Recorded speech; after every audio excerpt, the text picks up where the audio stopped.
Louvor e glória a ti, Senhor. Cristo, palavra de Deus. Cristo, palavra de Deus. Louvor e glória a ti, Senhor. Cristo, palavra de Deus. Cristo, palavra de Deus. Eu sou a ressurreição, eu sou a vida. Quem crê em mim, ainda que morra, viverá. Louvor e glória a ti, Senhor. Cristo, palavra de Deus. Cristo, palavra de Deus. Louvor e glória a ti, Senhor. Cristo, palavra de Deus. Cristo, palavra de Deus. O Senhor esteja convosco. Ele está no meio de nós. Proclamação do Evangelho de Jesus Cristo segundo João. Glória a vós, Senhor. Naquele tempo, Jesus respondeu aos judeus: Meu Pai também trabalha sempre, portanto também eu trabalho. Então os judeus ainda mais procuravam matá-lo, porque além de violar o sábado, chamava Deus o seu Pai, fazendo assim igual a Deus. Tomando a palavra, Jesus disse aos judeus: em verdade vos digo, o filho não pode fazer nada por si mesmo, ele faz apenas o que vê o pai fazer. O que o pai faz, o filho faz também. O pai ama o filho, ele mostra tudo o que ele mesmo faz. Ele mostrará obras maiores ainda, de modo que ficareis admirados. Assim como o Pai ressuscitou os mortos e lhe dá a vida, o Filho também dá a vida a quem Ele quer. De fato, o Pai não julga ninguém, mas Ele deu o Filho o poder de julgar, para que todos honrem o Filho, assim como honram o Pai. Quem não honra o Filho, também não honrará o Pai que o enviou. Em verdade vos digo, quem ouve a minha palavra e crê naquele que me enviou, possui a vida eterna. Não será condenado, pois já passou da morte para a vida. Em verdade eu vos digo, está chegando a hora, e já chegou, em que os mortos ouvirão a voz do Filho de Deus. E os que ouviram viverão, porque assim como o Pai possui a vida em si mesmo, do mesmo modo concedeu ao Filho possuir a vida em si mesmo. Além disso, deu-lhe poder de julgar, pois ele é o Filho do homem. Não fiqueis admirados com isso, porque vai chegar a hora em que todos os que estão nos túmulos ouvirão a voz do Filho e sairão. Aqueles que fizeram o bem ressuscitarão para a vida. Aqueles que praticarem o mal, para a condenação. Eu não posso fazer nada por mim mesmo. Eu julgo conforme o que escuto, e meu julgamento é justo, porque não procuro fazer a minha vontade, mas a vontade daquele que me enviou. Palavra da salvação. Glória a vós, Senhor. Misericórdia e piedade é o Senhor. Misericórdia e piedade é o Senhor. Misericórdia e piedade é o Senhor.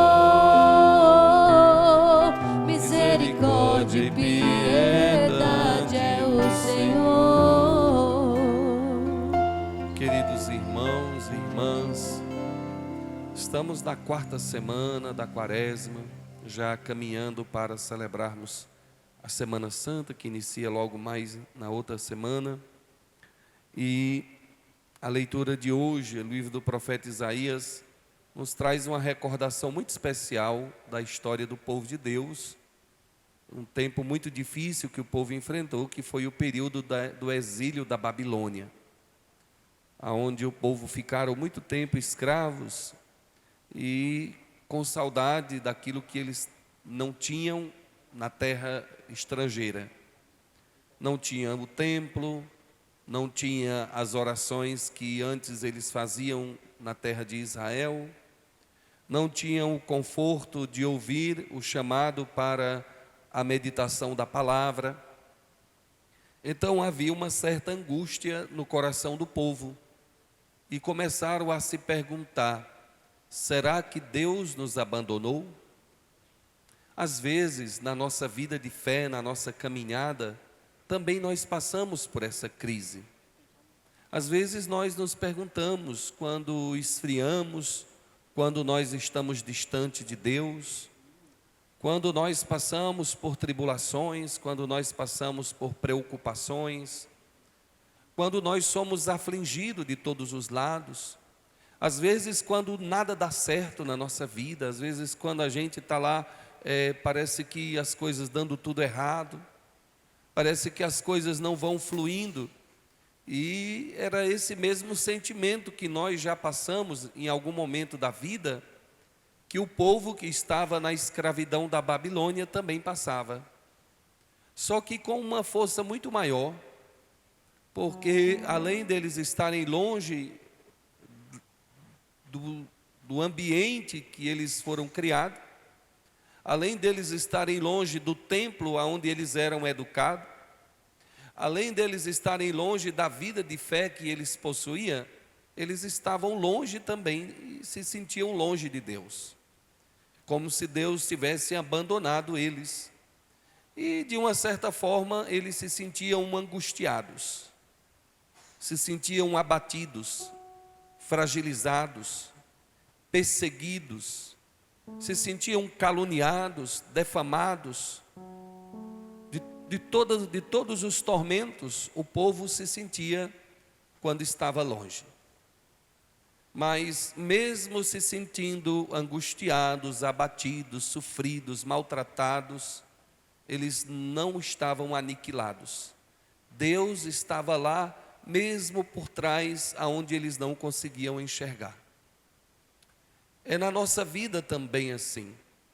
Às vezes, quando passamos pelas dificuldades, pelas noites escuras que nós enfrentamos, às vezes pelas tribulações que a vida vai nos oferecendo, às vezes pelos medos que nós vamos enfrentando, então nós imaginamos que estamos sozinhos.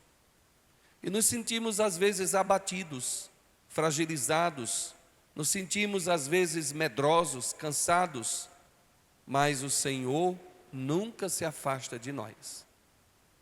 É por isso que o autor do livro da primeira leitura, o profeta Isaías, ele diz assim: Deus cuida de nós e cuida de todos aqueles, até daqueles que estão em Sinim. Em Sinim significa no fim do mundo, no mais distante. Quando nós trazemos para a nossa vida espiritual, quando nós trazemos para a nossa vida, Sinim também é dentro de nós. Quando nós estamos naquela ausência, naquela frieza tão distante, aonde a gente não vê mais sentido para muita coisa, aonde nós não sentimos mais forças para lutar contra as adversidades da vida, então nós precisamos entender que Deus nos traz e que Deus manda buscar mesmo quando estamos bem distante. Mesmo quando nós estamos no mais distante possível, para Deus não é impossível dele nos buscar. E ele diz: eu mandarei buscar até os de Sinim, porque eu os carrego na palma da minha mão. E isso é muito bonito, a figura que o profeta utiliza, porque ele diz: Deus tem gravado o meu e o seu nome na palma da mão dele. Ele sabe até onde nós somos capazes de suportar a dor, até onde nós somos capazes de suportar a humilhação, até onde nós somos capazes de suportar as dificuldades. Nós só precisamos encontrá-lo para podermos entender que não estamos só. E depois ele dá a resposta ao povo dizendo assim: olha, por acaso pode a mãe abandonar o filho? E o próprio autor diz assim: pode até algumas mães abandonarem o filho, mas eu, porém, não te abandono, eu não te esqueço. Deus está dizendo para mim e para você hoje que está aqui: Deus não se esquece de você. Deus não esquece dos seus pedidos.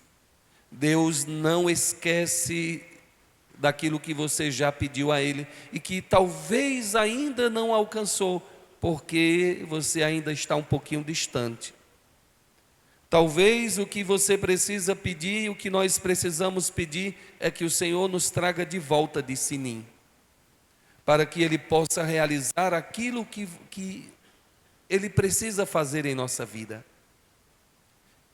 Ele não está longe de nós, Ele está perto. Podem todo mundo nos abandonarem, podem todo mundo desistirem de nós, talvez alguém possa até desistir de você, mas Deus não desiste. Deus te traz, Deus tem teu nome gravado na palma, segundo a leitura do livro do profeta Isaías.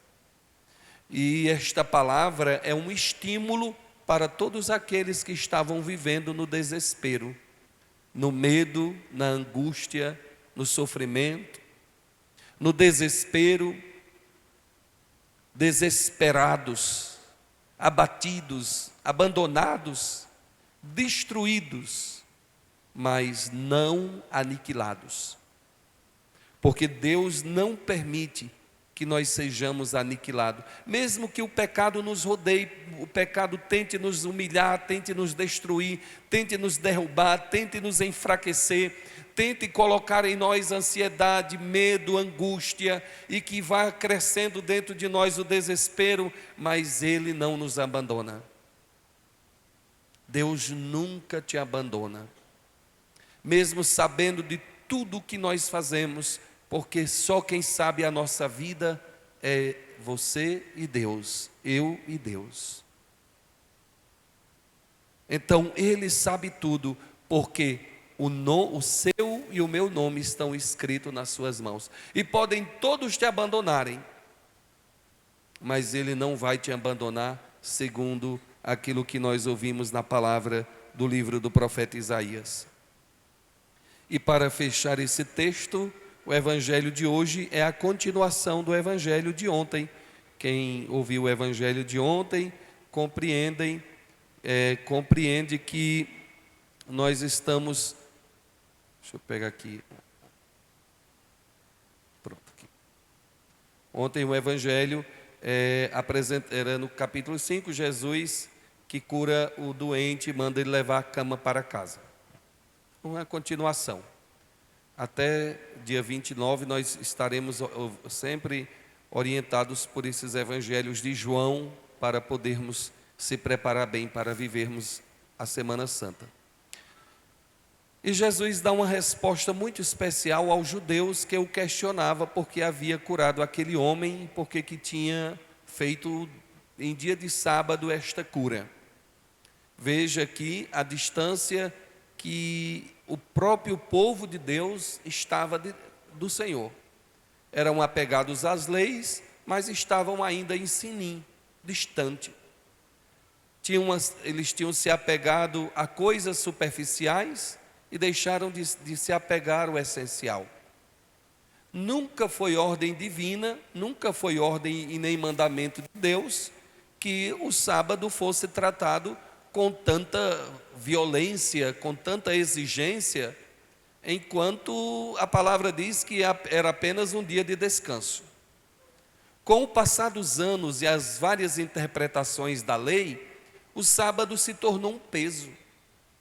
As pessoas, os próprios judeus, muitos, ficavam angustiados quando iam chegando o sábado, porque eram tantas regras, Eram tantas normas, eram tantas coisas que foram criadas superficialmente pela própria vontade do homem, que não era vontade divina, era vontade da lei humana. Porque quando o ser humano, ele pega uma coisa para deixar ela mais perigosa e com mais medo, ele consegue. E quando a religião faz isso, olha, aí é que a coisa se pesa. É isso que os judeus fizeram. Pegaram o sábado, que era o dia do descanso, era o dia que Deus descansou, e fizeram do sábado tantos rituais, que desde o pôr do sol da sexta-feira até o entardecer do sábado, era como se fosse um dia de morte. Ninguém poderia levantar uma palha, ninguém poderia triscar em ninguém, ninguém poderia fazer nada que pudesse ultrapassar ou que pudesse ferir aquele sábado, como se Deus estivesse nas regras humanas. E Jesus quer trazer esse povo de volta de Sinim, tão distante. Estão dentro da religião, mas estão distantes. Apegado ao superficial, apegado às regras humanas, desobedecendo às leis divinas. O dia do sábado foi o descanso divino. É o descanso, o dia do lazer, o dia que a família poderia se confraternizar, mas isso virou um caos na vida do povo. Então Jesus começa a dizer: olha, meu pai trabalha e eu também. Olha que bonito essa figura de Jesus trabalhando. Jesus dizendo: se o pai trabalha, eu também trabalho. Porque o filho aprende do pai a maneira de se comportar na vida. É muito importante para quem é pai e quem tem filhos pequenos entender isso. O seu filho se inspira em você. A própria psicanálise fala muito sobre isso. Os 10 primeiros anos dos filhos são formados pelo comportamento do pai. O pai é a figura que inspira e é a figura também que forma as pessoas. Se o pai ensina o filho a trabalhar, se o pai dá exemplo de comportamento, de honestidade, de lealdade, de fidelidade, de respeito, é alguém que transmite segurança na vida daqueles que estão sendo gerados. Mas se o pai de família chega em casa briguento, briga com todo mundo, arenga com a mãe na frente dos filhos, é alguém que descontrolado emocionalmente, pode ter certeza que aqueles filhos vão reproduzir a mesma coisa lá na frente, nas suas relações, nos seus casamentos, nas suas vidas. Porque é a palavra de Deus que está sendo dita hoje. O pai também trabalha e eu aprendi com o pai a trabalhar. O comportamento de Jesus é o comportamento do pai. E esse comportamento que o Senhor também está ensinando para todos nós. Por isso, queridos irmãos e irmãs, possamos nós entendermos que esta palavra é palavra de vida eterna. E algo muito surpreendente, depois de Jesus dar esta forte lição aos judeus, mesmo assim eles procuravam matá-lo, né? Porque quando você está convencido de uma coisa, para você desfazer aquilo que você está convencido, o pecado já tomou de conta, é difícil, somente a graça de Deus, às vezes somente um grande milagre. Jesus discutindo, iniciando, dando catequese, o coração daquele povo estava tão alicerçado pelas regras da religião, que nada podia mudar o pensamento deles. Pensamentos religiosos é perigosos, porque não muda nunca. É regra, é lei, e isso que tem que ser executado. E Jesus tenta colocar o caminho espiritual, querendo dizer, a religião é importante, mas a vida espiritual é quem se comunica com Deus. É o Espírito que fala. E o próprio Evangelho de domingo dizia: Deus é Espírito, Deus é Espírito, Deus é Espírito, Deus é espiritual. Deus não é objeto de ninguém. Deus não é objeto de religiões, Deus não é objeto de guerras, como já tem acontecido muitas no mundo em nome de Deus, nada disso. Tudo isso é superficial. pois a batalha do Senhor conosco é para nos levar ao Espírito, ao conhecimento da verdade. Então Jesus lutou, conversou, catequizou os judeus, mas eles não deram muita atenção não, procurava matar Jesus, porque além dele ter violado o sábado, também ele chamava Deus de Pai, por ter dito que trabalhava, porque Deus também trabalhava. E então os judeus acharam que Jesus estava querendo ser semelhante a Deus e queriam de todas as formas tirá-lo do caminho. Em outra ocasião, Jesus tomou a palavra e disse de novo aos judeus: em verdade, eu vos digo, o filho não pode fazer nada por si mesmo, porque ele aprende com o Pai. Tudo que o filho aprende com o Pai, ele reproduz. Tudo que o filho aprende em casa, ele reproduz lá fora, seja de uma maneira ou de outra que a gente às vezes nem entende. Ele aprende em casa. Jesus está dizendo isso para todos nós. E depois ele diz aos judeus: o filho não pode fazer nada por si mesmo. Ele faz apenas o que vê o pai fazer. Que forte isso, muito forte. O que o pai faz, o filho também faz. O pai ama o filho e lhe mostra tudo o que ele mesmo faz. E lhe mostrará obras maiores ainda, de modo que ficareis admirados. Esta palavra que Jesus está dizendo aos judeus de cabeça dura. Depois ele conclui esse evangelho numa figura sobrenatural, que para todos nós é fundamental para a nossa vida espiritual. Olha o que Jesus diz: em verdade eu digo, está chegando a hora, e já chegou, em que todos os mortos ouvirão a voz do Filho de Deus, e os que a ouvirem viverão. Aqui Jesus está dizendo aos judeus que aqueles que tinham morrido antes dele vir ao mundo, os profetas, os grandes homens da história, então eles agora, está chegando a hora, porque Jesus ia ser glorificado, e nós inclusive professamos no credo, quando Jesus desceu à mansão dos mortos, Jesus desce à mansão dos mortos para catequizar e pregar em espírito para todos aqueles que haviam morrido antes. É muito interessante que na própria liturgia do sábado de manhã, do sábado santo, inclusive a gente vai ter aqui um momento que as laudes que a gente reza, tem uma parte do ofício das leituras que é exatamente o encontro de Jesus com Adão. No momento em que Jesus morre e ele desce à mansão dos mortos, e ele vai conversar com Adão e vai dizer: ó pobre, tu não conseguistes permanecer fiel, mas eu estou aqui para dizer: eu venci aquela que te trouxe aqui. E diz o texto do ofício das leituras que Jesus pega na mão de Adão e traz Adão para o céu, junto com os profetas que eu esperava. Então, o próprio João já está dizendo isso no seu texto do Evangelho, dizendo: olha, está chegando a hora que quem vai se alegrar é os mortos, aqueles que já estão há tanto tempo no sepulcro. Além disso, o próprio Jesus diz: foi dado poder para julgar esses, pois o Filho do Homem é quem tem a autoridade de julgar e de dizer quem vai e quem fica, quem vai para a glória e quem fica. E depois ele resume essa leitura dizendo assim: olha que isso é importante para nós aqui que estamos hoje, viu, irmãos? Preste atenção. Ele diz assim: não fiqueis admirados com essas coisas, porque vai chegar a hora em que todos os que estão nos túmulos ouvirão a voz do Filho, e serão aqueles que ouvirão a voz do Filho. Me perdi.